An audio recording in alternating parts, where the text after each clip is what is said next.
اعوذ باللہ من الشیطان الرجیم بسم اللہ الرحمن الرحیم۔ ہم قوانین اعلان اجوف پڑھ رہے تھے دستور المقتدی سے۔ آج ہم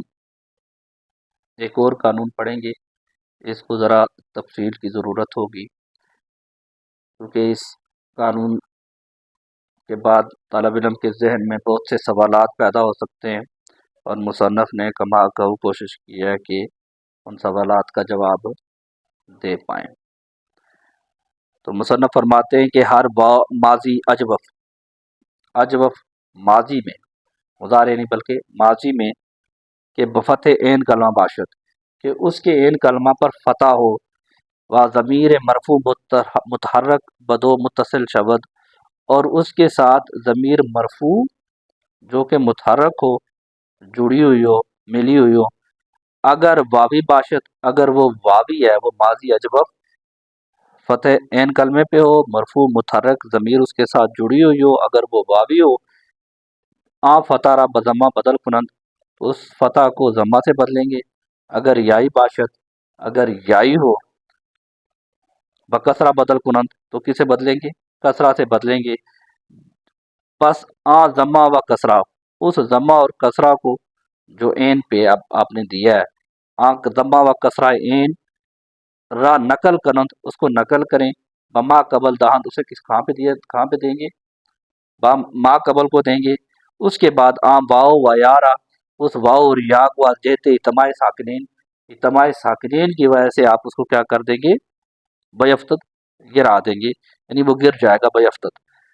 اس کی مثال تھی چون جیسے قلتو و بعتو، قلتو اور بعتو، و اخوات عشاء، یا اس طرح کے دوسرے کلمات، کہ دراصل قولتو و بیعتو بود کی اصل میں کیا تھے؟ قولتو اور بیعتو تھے، یہ اجوف ہیں اور ان کے عین کلمہ پر فتح ہے۔ اور این قول اکثر صرفیان است، اور یہی قول اکثر جو علم الصرف کے ماہرین ہیں ان کے بھی یہی قول ہے۔ و زمخشری، اور زمخشری نیز بھی ہم ہی قول اختیار کردہ است، انہوں نے بھی اسی قول کو اختیار کیا ہے، اس بات کو تسلیم کیا ہے۔ اب اس قانون کو پڑھنے کے بعد کچھ سوالات پیدا ہو سکتے ہیں ذہن میں۔ تو ایک سوال کچھ اس طرح بھی پیدا ہو سکتا ہے کہ طالب علم کے ذہن میں این فتح را چرا در واوی بضمہ، کہ اس فتح کو جو عین کلمے پہ ہے واوی میں ضمہ سے، و دریائی اور یائی میں بکسرہ بدل کردن، اور کسرہ سے بدل دیا۔ تو انہوں نے جواب دیا زیرا کہ واو و یا جیتے تحرک، کہ واو اور یا اگر وہ متحرک ہوں، وہ انفتح ما قبل، اور اسے ما قبل مفتوح ہو، فتح اس پہ خاص، وہ کیا چاہتے ہیں؟ انہوں نے کیا چاہا کہ الف گردد، کہ الف ہو جائیں۔ و این الف از جیت اجتماع ساکنین خاص، اور یہ جو الف اجتماع ساکنین کے بعد، اجتماع ساکنین کی وجہ سے خاص، اس نے کیا چاہا کہ بے افتد وہ گر جائے۔ و دلالت نبوت، اور پھر کیا ہوتا؟ دلالت نہ ہوتی بر حذف واؤ، واؤ کے حذف ہونے پہ، و یا کے حذف ہونے پہ، اذا کے کیونکہ ما قبل واؤ ضمہ، کہ واؤ سے قبل ضمہ، اور ما قبل یا کسرہ نبود، کیونکہ واؤ سے قبل جو ضمہ نہیں تھا اور یا سے ما قبل کسرہ نہیں تھا۔ پس ضمہ در واوی، پس ضمہ واوی میں، اور کسرہ در یائی آوردن، تو یائی میں کسرہ کو لایا گیا، تا دلیل باشد، تاکہ دلیل ہو، بر حذف واؤ، واؤ کے حذف ہونے پہ، و یا اور یا کے حذف ہونے پہ، متشابہ نہ گردد، اور مشابت نہ آ جائے، بنائے واوی بیائی، واوی کی بنا میں یائی کے ساتھ، اور بنائے یائی، اور یائی کی بنا میں بواوی واوی کے ساتھ۔ اب پھر ایک اور سوال پیدا ہوا کہ واؤ و یا در قلتو و بعتو نمی خواہد، کہ واؤ اور یا جو ہے نا وہ نہیں چاہتے قلتو اور بعتو میں کہ الف گردد کے الف ہو جائیں۔ اس کی وجہ یہ بیان کی انہوں نے کہ اذا کے کیونکہ وقوع حرف ساکن بعد واؤ و یا معنی تعلیل است، کہ کیونکہ حرف ساکن آیا ہے اس کے بعد، قولتو میں آپ دیکھ رہے ہیں نام پہ حرف ساکن ہے، واؤ اور یا کے بعد جو ہے نا وہ حرف ساکن آیا ہے، تو حرف ساکن جب آ جاتا ہے تو معنی تعلیل ہوتا ہے۔ تو انہوں نے جواب دیا مصنف نے کہ این سکون عارض است، یہ جو سکون ہے نا اس میں یہ عارضی ہے، یہ لازمی نہیں ہے، قانون تو یہ ہے کہ وہ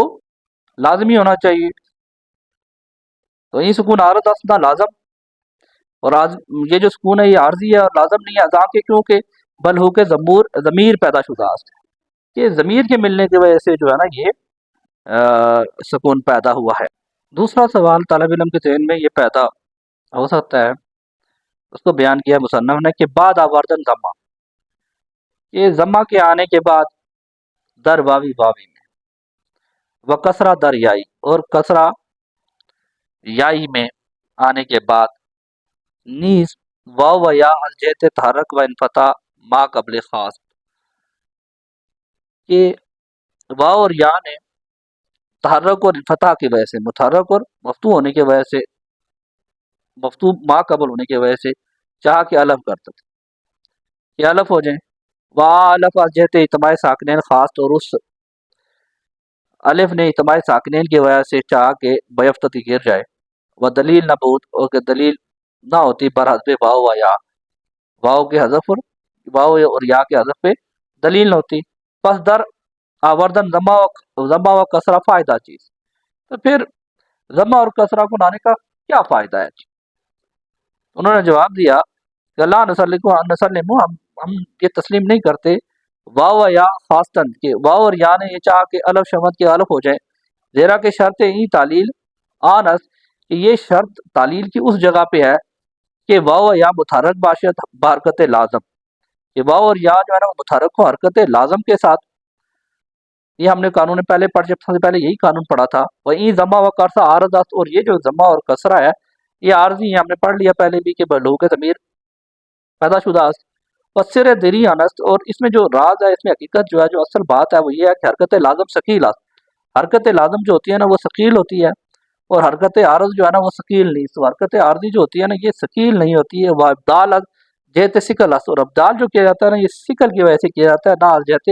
خفت، نہ کہ تخفیف کے لیے اس کو کیا جاتا ہے۔ اب سوال یہ پیدا ہوگا، اچھا جی آپ نے کہا کہ ابدال الجہت ثقل است، کہ ابدال جو ہے نا وہ ثقل کی وجہ سے ہے کیا جاتا ہے، اور نہ الجہت صفت، نہ ہی تخفیف کے لیے، نہ تخفیف کی وجہ سے،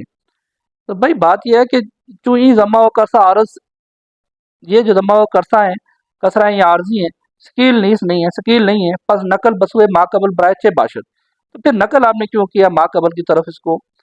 اس کا کیا فائدہ ہے برائے چہ باشد، کس لیے؟ تو انہوں نے جواب دیا کہ شرط نقل حق کے حرکت بر واو و یا مطلق است، کہ جو نقل کی جو شرط ہوتی ہے نا حرکت کے واو پہ یا پہ ہونے پہ ہونے نقل کا جو حرکت ہے اس کا ہونا واو اور یا پر مطلق است، یہ مطلق ہے کہ خواہ وہ لازم باشد خواہ عارض، کہ وہ خواہ لازمی ہو یا کہ وہ عارضی ہو، بس حرکت ہونی چاہیے، بخلاف ابدال، ابدال کے برخلاف، کہ ابدال میں کیا شرط ہوتی ہے کہ شرط ہو حق کے حرکت کے، شرط اس کی ابدال کی یہ ہے کہ حرکت کا ہونا بر واو یا، واو اور یا پہ لازم است، کے لازمی کے ساتھ لازمی حرکت ہونی چاہیے، تو نقل کے لیے شرط نہیں ہے کہ واو اور یا پر جو ہے نا وہ حرکت ہونی چاہیے، وہ لازمی ضروری نہیں، لیکن ابدال کی شرط یہ ہے کہ وہ حرکت جو ہے نا وہ لازمی ہونا چاہیے، زیرا کہ نقل اصل ہست، اور کیونکہ نقل جو ہے نا وہ آسان ہوتی ہے از ابدال کی نسبت، تو اس لیے یہاں پہ نقل کی گئی ہے۔